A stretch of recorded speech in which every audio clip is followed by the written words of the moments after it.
Courtney Clenay était une étoile montante des réseaux sociaux.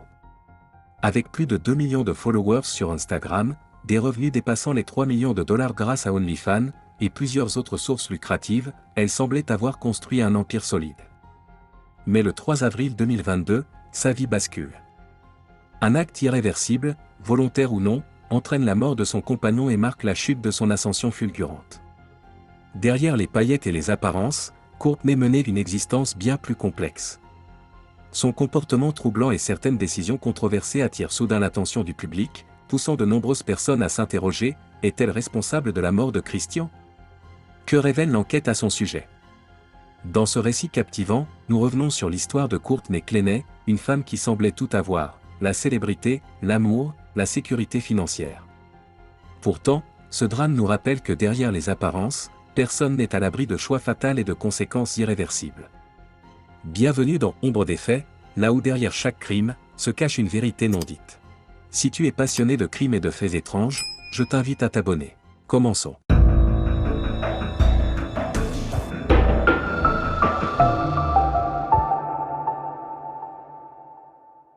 Direction les États-Unis et plus précisément Miami, une ville emblématique située à l'extrême sud-est de la Floride.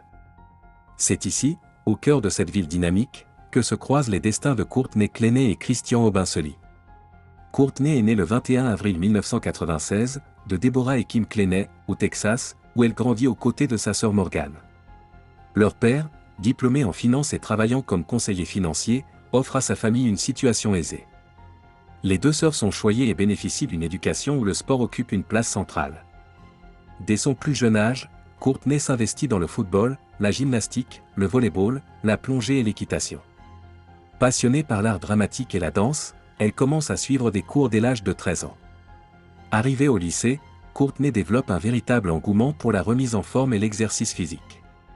Son sérieux et son discipline lui permettent de devenir coach sportif certifié, remportant plusieurs compétitions de musculation et de fitness. Déterminée à tracer sa propre voie, elle abandonne ses études supérieures pour se consacrer entièrement à ses aspirations, le fitness et les réseaux sociaux. C'est à cette période qu'elle remarque un phénomène intrigant, ses photos à la salle de sport attirent l'attention et lui offrent une visibilité croissante. Une série de rencontres fortuites la propulse alors sur le devant de la scène numérique. Installée à Los Angeles, elle multiplie les collaborations, apparaissant dans des vidéos sur sa chaîne YouTube sous le pseudonyme Courtney Taylor, figurant dans Playboy et collaborant avec d'autres modèles influents. Son ascension est fulgurante, notamment sur Instagram, où elle atteint plus d'1 million d'abonnés. En 2016, une nouvelle opportunité s'offre à elle, OnlyFans, une plateforme de contenu réservée aux abonnés. Jeune, confiante et parfaitement à l'aise avec l'attention qu'elle suscite, elle décide de se lancer. Grâce à cette plateforme, elle voit ses revenus exploser, dépassant 3 millions de dollars en 3 ans. Ses partenariats avec de grandes marques, ses interviews et ses apparitions dans des médias influents ne font que renforcer son empire numérique. Mais derrière la façade dorée, Courtney est sur le point de plonger dans une histoire bien plus sombre, qui marquera un tournant tragique dans sa vie. En 2020, la vie de Courtney Clenay semblait être un rêve éveillé. Avec une carrière florissante et 1,8 million de dollars gagnés l'année suivante, elle avait la célébrité, la fortune, le succès et une famille très soutenante. De plus, elle correspondait aux standards classiques de la beauté, au sommet de sa carrière et de son influence. Pourtant, un élément semblait lui manquer, l'amour. Et c'est justement en 2020, alors que tout s'accélérait pour elle, qu'elle le trouva. C'est à cette période qu'elle croisa le regard d'un jeune homme charmant et charismatique, Christian Obinsoli, surnommé affectueusement Toby. Né le 12 avril 1994, Christian grandit à Dallas, Texas, où il développa une véritable passion pour le basketball et le football. En intégrant le lycée Plano East Senior High School, il perfectionna ses talents sportifs et affirma sa personnalité chaleureuse. Son entraîneur de football se souvient de lui comme d'un homme bienveillant et travailleur, toujours prêt à soutenir les plus jeunes joueurs avec son énergie communicative et son sourire radieux. Sur le plan professionnel, Christian était ambitieux et misait gros sur les crypto-monnaies et la bourse, deux secteurs où il excellait et qui lui assuraient un train de vie confortable. Dès leur rencontre, Christian tomba follement amoureux de Courtney, un sentiment qui semblait réciproque, car leur relation prit une tournure passionnée dès les premières semaines. Au début, tout paraissait idyllique. Le couple s'amusait, voyageait, vivait intensément. Pourtant, au fil des mois, leur relation se transforma. Ceux qui connaissaient Christian avant Courtney remarquèrent un changement troublant en lui. Autrefois énergique et optimiste, il devint préoccupé, stressé et de plus en plus renfermé. Une métamorphose qui n'annonçait rien de bon. Malheureusement, cette évolution était loin d'être anodine. Peu à peu, Courtney devint de plus en plus autoritaire envers son compagnon. Elle se mettait en colère pour la moindre raison, l'éloignait de ses amis et finissait souvent par lui hurler dessus. Au fil du temps, la violence physique s'installa dans leur relation. D'abord des coups portés sur la poitrine et les épaules de Christian, ce qui était déjà alarmant, mais la situation empirait. Avec une carrière en pleine expansion, Christian décida de devenir l'assistant personnel de Courtney, l'accompagnant partout, veillant à ses besoins et à son emploi du temps. Si cette proximité lui permettait de vivre des moments agréables, elle le confrontait également quotidiennement aux accès de colère et aux violences de sa compagne. Courtney, quant à elle, développait d'autres problèmes. Elle fréquentait assidûment les bars et clubs du centre-ville d'Austin, et avec le temps, sa consommation d'alcool s'intensifia. Sa dépendance croissante se traduisait par des comportements de plus en plus imprévisibles et agressifs à l'encontre de Christian. Bien que cela puisse expliquer certains de ses accès de colère, cela ne justifiait en aucun cas son comportement. Son irresponsabilité était évidente, notamment avec ses 2 arrestations pour conduite en état d'ivresse, preuve incontestable de ses difficultés à gérer l'alcool et ses émotions. Ainsi, ce qui avait commencé comme une romance passionnée s'était transformé en un cercle vicieux de violence et de dépendance, un engrenage dont Christian peinait à sortir. En juillet 2021, la police fut appelée après que Courtney Clenay eut lancé un verre sur la tête de Christian Obinselli lors d'un séjour à Las Vegas. Lors de son interrogatoire, Courtney semblait confuse, reconnaissant que leur dispute avait dégénéré mais minimisant les faits. Elle expliqua que leur dispute était bruyante, qu'elle craignait de causer des dégâts dans la chambre, mais nia d'abord avoir jeté un objet. Face aux preuves, elle admit finalement avoir déjà lancé des verres et des assiettes sur Christian par le passé. Cette altercation conduisit à son arrestation et à une garde à vue de 12 heures. Pourtant, malgré le risque sérieux qu'il encourait, Christian refusa de porter plainte, allant même jusqu'à supplier la police de la libérer. Lors de son audition, Courtney modifia son témoignage, affirmant qu'elle avait appelé les autorités elle-même pour éviter d'autres humiliations. Ce comportement semblait confirmer un schéma récurrent dans leur relation, une violence répétée suivie de justifications et manipulations. Malgré ces événements troublants, le couple décida de tourner la page et de quitter le Texas pour commencer une nouvelle vie ailleurs. Christian, fasciné par Londres, rêvait de s'y installer, envisageant un nouveau départ. Mais cette tentative de renouveau allait se heurter à une réalité bien plus sombre, dont les conséquences seraient irréversibles. Pour Courtney Clenay, le choix était clair, Miami. La ville était idéale pour leur nouveau départ, réputée pour ses plages paradisiaques, sa vie nocturne effervescente et son climat chaleureux. Autant d'atouts qui séduisaient les jeunes adultes aisés, amateurs de fêtes et de luxe. En janvier 2022, ils décidèrent donc de quitter Austin pour s'installer au cœur de la Magic City. À ce stade, Courtney gagnait des sommes considérables, et son choix d'appartement reflétait son opulence. Le couple emménagea dans le Beverly Terrace, à moins d'1 mile du centre-ville, dans l'unité 2201 du 3131 Northeast 7 TH Avenue. Leur logement était d'un luxe exceptionnel, 3 chambres, 3 salles de bain, et une vue imprenable sur Biscayne Bay. Mais ce confort avait un prix exorbitant, $10 000 par mois, entièrement financé par Courtney, qui n'hésitait pas à s'en vanter. Elle rappelait fréquemment qu'elle payait seule, et menaçait même Christian de le mettre à la rue s'il ne se pliait pas à ses exigences. Une fois installée, Courtney plongea à nouveau dans un tourbillon de débauche. Elle devint une habituée des bars et clubs de Miami, et son comportement s'aggrava davantage. Plus aucune retenue, son attitude se détériorait, et Christian, toujours à ses côtés, en subissait les conséquences. Dans un podcast à Miami, Courtney Clenay se décrivit ouvertement comme toxique, affirmant détester être contrôlée et précisant qu'elle ne sortait qu'avec des hommes riches et noirs. À ce stade, son comportement devenait de plus en plus préoccupant. Elle représentait un danger réel pour la santé physique et mentale de Christian Obinselli, et pire encore, elle semblait trouver cela amusant. Ses accès de colère se manifestaient par des cris, des insultes, y compris des propos racistes à l'encontre de Christian, ainsi que la destruction de leur appartement et de leur chambre d'hôtel lorsqu'ils voyageaient. Il arrivait même qu'elle jette ses affaires par-dessus le balcon de leur immeuble. Un jour, après avoir ravagé leur appartement à Miami, elle lui ordonna de déménager, scellant cette décision en lançant tous ses vêtements dans le vide. Cependant, Courtney savait que ses actes étaient répréhensibles, et après chaque crise, elle tentait de se racheter en l'inondant de cadeaux. À titre d'exemple, après avoir détruit sa garde-robe, elle lui offrit un ensemble de bagages Louis Vuitton d'une valeur de plus de 10 000 $. Peu après, des images de vidéosurveillance de leur ascenseur firent surface, révélant une scène choquante. On pouvait voir Courtney attaquer Christian, tandis que lui essayait de se défendre sans riposter. À travers les messages et enregistrements que Christian laissa derrière lui, il était évident qu'il était dévasté et accablé par les actions de Courtney. Pourtant, malgré l'agression constante, il choisit toujours de la défendre, que ce soit face aux policiers ou à son entourage.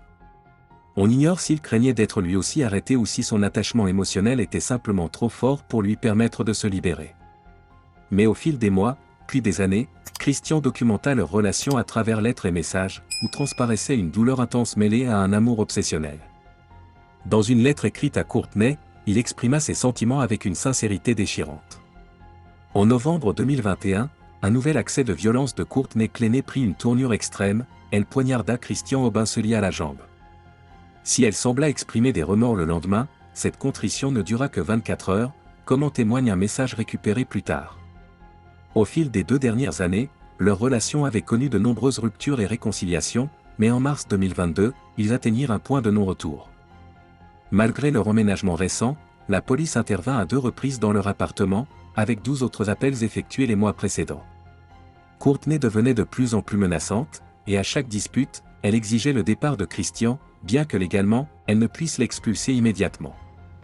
Lors de la dernière semaine de mars 2022, Courtney invita sa mère à séjourner chez elle afin de l'aider à pousser Christian hors du logement.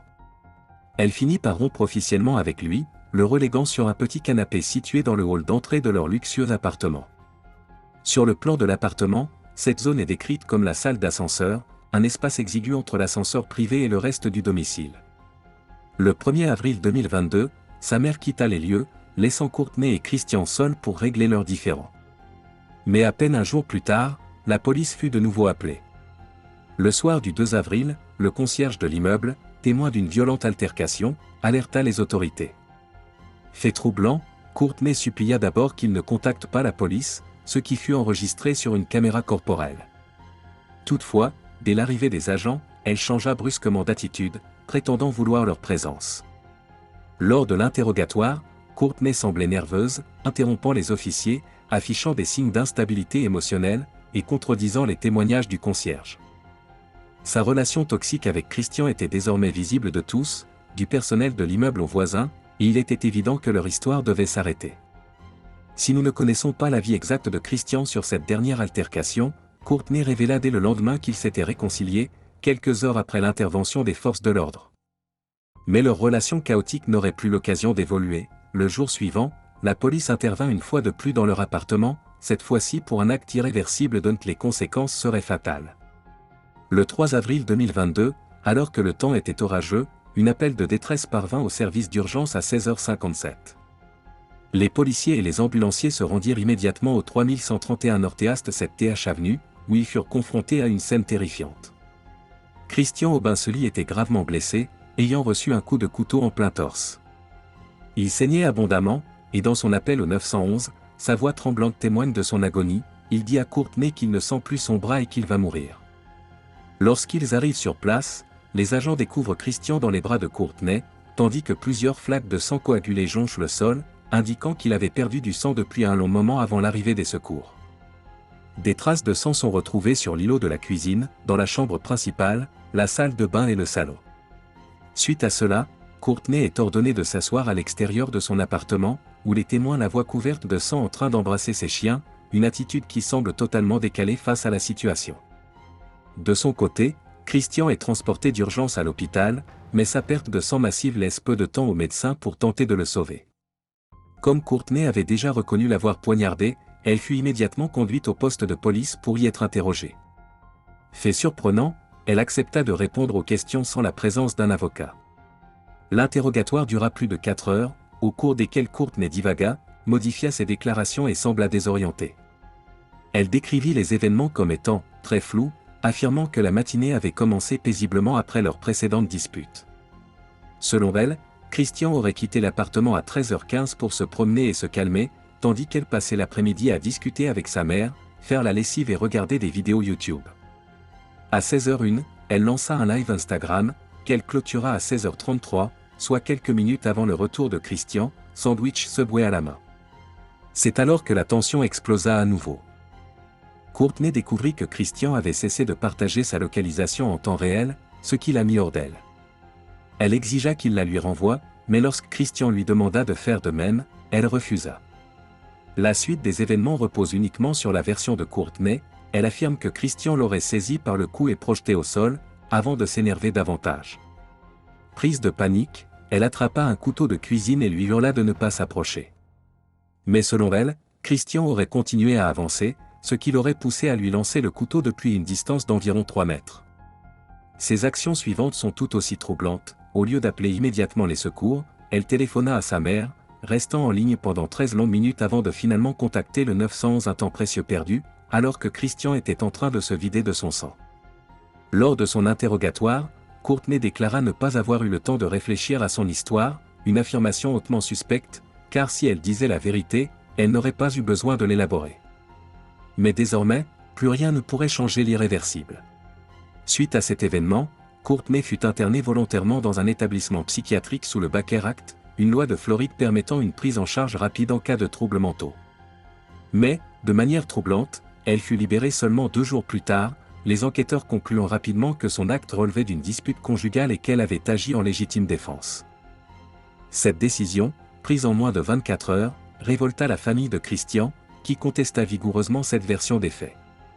Alors que Christian était pleuré par ses proches, Courtney retournait à ses habitudes, reprenant la fête et l'alcool, notamment avec son père. Grâce à son avocat, elle fut officiellement blanchie, pouvant vivre librement, sans nouvelles accusations. Mais Christian et sa famille ne comptaient pas laisser cette affaire sans suite. Ils engagèrent immédiatement un avocat, qui, à partir des preuves accumulées, démontra que Christian était la véritable victime. Alors que la famille de Christian lançait une cagnotte pour financer ses funérailles, Courtney dépensait plus d'1 million de dollars, quittant Miami pour s'installer près de ses parents au Texas. En juin 2022, 2 mois après le drame, elle acheta une maison luxueuse à 1,4 million de dollars, située à Lake Point, dotée de 4 chambres, 4 salles de bain, un jacuzzi et 3 terrasses. En parallèle, elle transféra 1,2 million de dollars à son père, officiellement pour sécuriser son avenir. Malgré sa nouvelle vie, l'ombre de Christian poursuivait Courtney. Son alcoolisme s'aggrava, ce qui conduisit à son internement en centre de désintoxication à Hawaï pour abus de substances et stress post-traumatique. Pourtant, alors qu'elle s'enfonçait dans ses excès, la justice s'activait discrètement en coulisses. Le 10 août 2022, Courtney fut arrêtée pour meurtre au second degré. Les procureurs, qui n'avaient qu'une seule chance de prouver sa culpabilité, avaient pris le temps de rassembler toutes les preuves nécessaires. Et celles-ci étaient accablantes. Parmi elles on retrouve des images de vidéosurveillance montrant Courtney attaquant Christian dans l'ascenseur. Des enregistrements audio et les textos laissés par Christian, documentant leur relation abusive. Plus de 12 000 messages échangés entre eux, prouvant l'agressivité de Courtney. Son arrestation pour violence conjugale en juillet 2021, à Las Vegas. Des témoignages attestant qu'elle avait tenté de poignarder son ex-compagnon avant Christian et qu'elle avait cassé la mâchoire du bodybuilder Sean Roden en 2017. Mais l'élément le plus accablant fut le rapport médico-légal. Selon les examinateurs, la blessure de Christian ne pouvait pas être causée par un couteau lancé à distance, comme Courtney l'affirmait. L'angle d'impact prouvait qu'il avait été poignardé à bout portant, avec une profondeur de 8 cm, le couteau ayant sectionné une artère vitale. Tragiquement, la plaie était située juste au-dessus du tatouage portant le prénom de Courtney. Enfin, alors que Courtney prétendait avoir agi en état de légitime défense, aucune trace visible de blessure ou de strangulation n'était observée sur elle lors de son arrestation. Peu à peu, la vérité semblait émerger à mesure que les preuves s'accumulaient. Même après sa mort, Christian continuait à faire entendre sa voix, notamment à travers des enregistrements, où l'on pouvait entendre Courtney hurler et proférer des insultes racistes.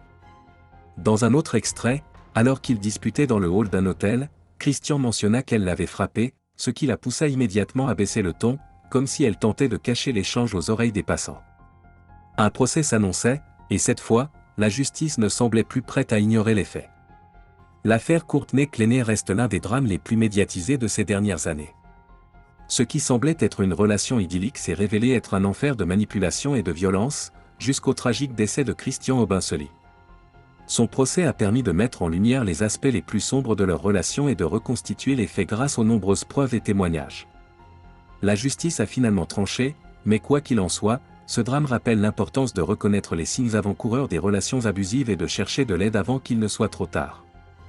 Aujourd'hui, au-delà des débats et du tumulte médiatique, l'essentiel demeure: Christian Aubin-Sely était un homme plein de vie, généreux et aimant, dont l'avenir a été brutalement écourté. Son histoire continue d'être partagée, analysée, et sert de rappel poignant sur les dangers des relations toxiques et les conséquences irréversibles qu'elles peuvent entraîner. Et bah les amis, c'était tout pour la vidéo d'aujourd'hui, merci de l'avoir suivi. N'oubliez pas de mettre un j'aime et de vous abonner pour plus de vidéos.